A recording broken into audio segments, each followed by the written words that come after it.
നീ ഇനി പഠിക്കുന്നില്ലെന്ന് തീരുമാനിച്ചോ? ഞാൻ പഠിച്ചില്ലെങ്കിലും ഡാഡിയുടെ അടുത്ത് പണമുണ്ട്. പഠിച്ചൊരു നിലയിലെത്താൻ ആഗ്രഹിച്ചിരുന്ന ഒരു പെൺകുട്ടിയുടെ ജീവിതം ഞാൻ മൂലം നശിച്ചു. അവൾക്ക് ആവശ്യമില്ലാത്ത പഠിപ്പും പദവിയും എനിക്കിനി വേണ്ട. എന്നാൽ മോനൊരു കല്യാണം കഴിക്കും. നിന്റെ ഈ പ്രയാസമൊക്കെ മാറും. ഞങ്ങൾക്കും ഒരു ആശ്വാസമായിരിക്കും മോനെ. നമ്പാടൻ മാസ്റ്റർ മകളെ നമുക്കൊന്ന് ആലോചിക്കാം. നല്ല വിദ്യാഭ്യാസവും സൗന്ദര്യവും വേണ്ടുവോളം സ്വത്തുമുണ്ട്. ഞാൻ വിവാഹം കഴിക്കണമെന്ന് നിങ്ങൾക്ക് നിർബന്ധമാണെങ്കിൽ പ്ലാമ്പറമ്പിൽ തോമസ് ജോർജിന്റെ മരുമകളായി വരുന്നത് നമ്പാടൻ മാസ്റ്റർ മകളായിരിക്കരുത്, എന്റെ സരിതയായിരിക്കും. കാരണം ഞാൻ മൂലം ജീവിതം നശിച്ചൊരു പെൺകുട്ടിയാണ്. അവൾക്കൊരു ജീവിതം കൊടുക്കാൻ ഞാൻ ബാധ്യസ്ഥനാണ്. അയാളെ എനിക്കാവശ്യമില്ല. ഈ ജന്മം അയാളുടെ മുഖം കാണുകയും വേണ്ട. നിങ്ങളുടെ മോൻ രക്ഷപ്പെടാൻ വേണ്ടി ഞാൻ തലവനിക്കണം അല്ലേ? ഒരു പട്ടി എന്റെ കഴുത്തിൽ താലി കെട്ടണ്ട. എന്നെ സൂക്ഷിക്കാൻ എനിക്കറിയാം.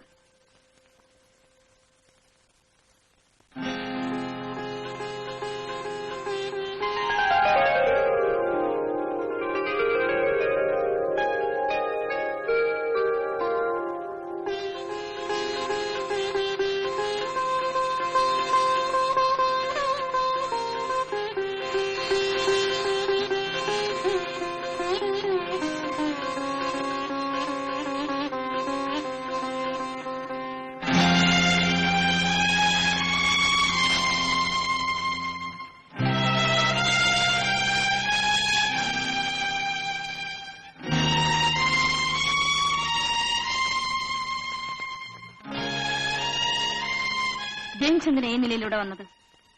പോകൂ പ്ലീസ്. സരിതയില്ലാതെ എനിക്ക് ജീവിക്കാനാവില്ല. ഇല്ല ജെയിംസ്, നമുക്കൊരിക്കലും ഒന്നിക്കാൻ കഴിയില്ല. നമ്മുടെ രണ്ടുപേരുടെ ഹൃദയത്തിൽ മുറിവുകളുണ്ട്. ദയവ് ചെയ്ത് ജെയിംസ് ഇവിടുന്ന് പോകൂ. സരിതേ,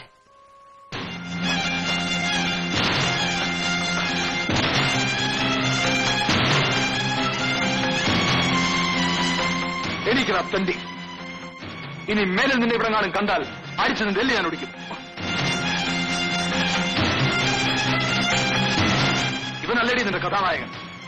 ഇവനെയൊക്കെ വെളി വെച്ചിട്ടാ മതി. ഇങ്ങോട്ട് വിളിച്ചോണ്ട് വരണ്ട കേട്ടോ.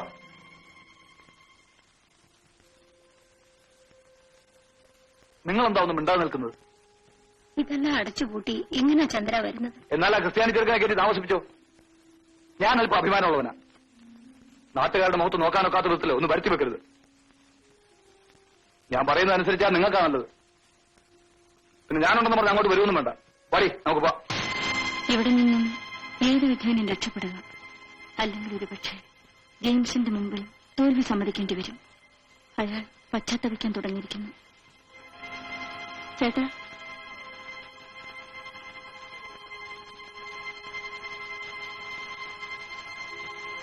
ഞങ്ങളും വരാം.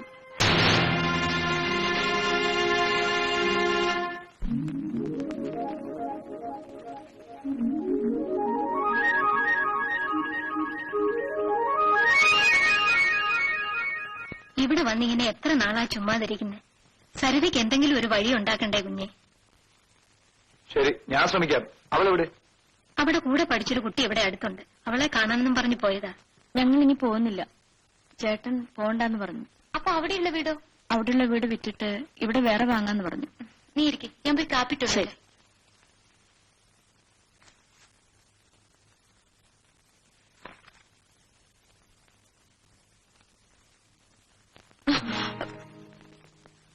തനിക്കെന്താ കണ്ണ് കണ്ടൂടെ? പെണ്ണുങ്ങളെ കണ്ട പോക്കൃത്തരം കാണിക്കുന്നു. ക്ഷമിക്കണം, ഞാൻ മനഃപൂർവ്വം ചെയ്തതല്ല. നിങ്ങളിവിടെ നിൽക്കുന്ന ഞാൻ കണ്ടില്ല. കണ്ടില്ല. കാണാതിരിക്കാൻ എന്താ കണ്ണ് പൊട്ടിപ്പോയോ? നിങ്ങൾ പറഞ്ഞതാണ് സത്യം. എന്റെ കണ്ണുകൾക്ക് കാഴ്ചയില്ല.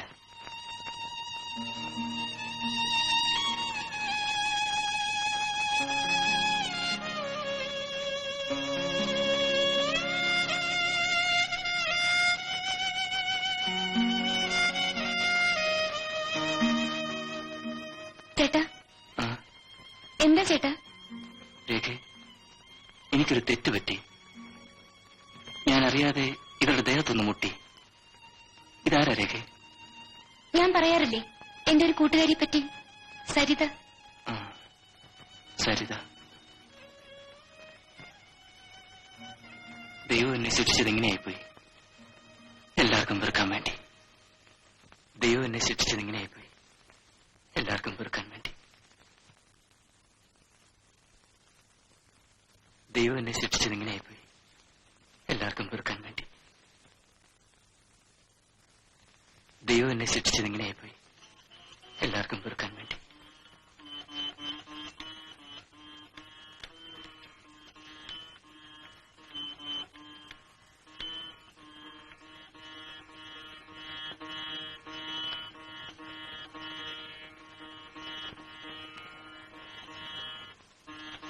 ആരാ? സരിതയാണോ? എങ്ങനെ മനസ്സിലായി? രേഖയുടെ കാലിൽ പാദസരമുണ്ട്. അമ്മയാണെങ്കിൽ അമ്മാവന്റെ വീട്ടിൽ പോയിരിക്കുക. രേഖ എവിടെ? അവള് അടുത്ത വീട്ടിലെ മിനിക്കുട്ടിക്ക് ട്യൂഷൻ പറഞ്ഞു കൊടുക്കാൻ പോയിരിക്കുക. വിളിക്കണോ? വേണ്ട, കുറച്ചു കഴിഞ്ഞ വരില്ലേ? സരിത നിൽക്കുകയാണോ? ഇരിക്കൂ. സാരമില്ല. സരിതയെ പറ്റിയെല്ലാം രേഖ എന്നോട് പറഞ്ഞിട്ടുണ്ട്. ഇനി എന്ത് ചെയ്യാനാ ഉദ്ദേശിക്കുന്നത്? ചേട്ടൻ ജോലിക്ക് വേണ്ടി ശ്രമിക്കുന്നുണ്ട്. വെറുതെ വീട്ടിലിരുന്ന മുഷു തോന്നൂല്ലേ? അല്ലാതെ എന്ത് ചെയ്യാനാ?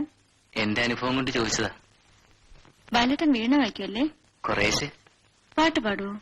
ചെറുതായിട്ടൊന്ന് മൂളും. അത് കള്ളം. ബാലേട്ടൻ നന്നായി പാടുമെന്ന് രേഖ പറഞ്ഞല്ലോ. ഞാൻ പാടിയിട്ട് ആര് കേൾക്കാനാ? ഞാൻ കേൾക്കാം. ഇന്ന് വേണ്ട, ഇനി ഒരിക്കലാകട്ടെ. സരിത എപ്പോ വന്നു? ഇപ്പൊ വന്നേ ഉള്ളൂ. ഇത്ര പെട്ടെന്ന് മിനിക്കുട്ടിയുടെ ട്യൂഷൻ കഴിഞ്ഞോ? അതിനുള്ളിൽ മിനിയുടെ അച്ഛൻ ഒരു കഥപുസ്തകം കൊണ്ടുവന്നു. ഇത് ബാലമാവന് വായിച്ച് കേൾപ്പിച്ചിട്ട് ഇനി ട്യൂഷൻ മതി എന്ന് പറഞ്ഞ ഒരൊറ്റ ഓട്ടം. ഇതാരാ ബാലമാമ ഈ പുതിയ ചേച്ചി? നിന്നെപ്പോലൊരു കൂട്ടുകാരി. അയ്യേ ബാലമാമ ഒരു മണക്കൂസാ. ഈ ചേച്ചി മിനിക്കുട്ടിയെ പോലെയല്ല, വലുതാ. ആഹാ. മിനിക്കുട്ടിയെ പോലെ ബാലമാമ മടിയിലിരുത്തോ? ചേച്ചി നമുക്ക് കഥ വായിക്കാം. ചേച്ചിക്ക് പോവാൻ സമയമായി. മോളും മാമയും കൂടെ വായിച്ചോ. രേഖ നീ വീട്ടിലേക്ക് വരുന്നോ? ഞാൻ പിന്നെ വരാം. ശരി ബാലേട്ടൻ, ഞാൻ പോട്ടെ. ആ. വരട്ടെ.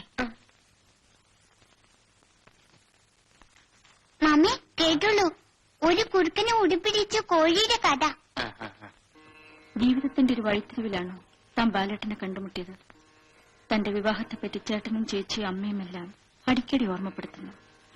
എവിടെയും മനസ്സിൽ നിന്നെത്താത്തതുകൊണ്ട് പിടികൊടുക്കാതെ ഒഴിഞ്ഞു മാറുകയാണ്.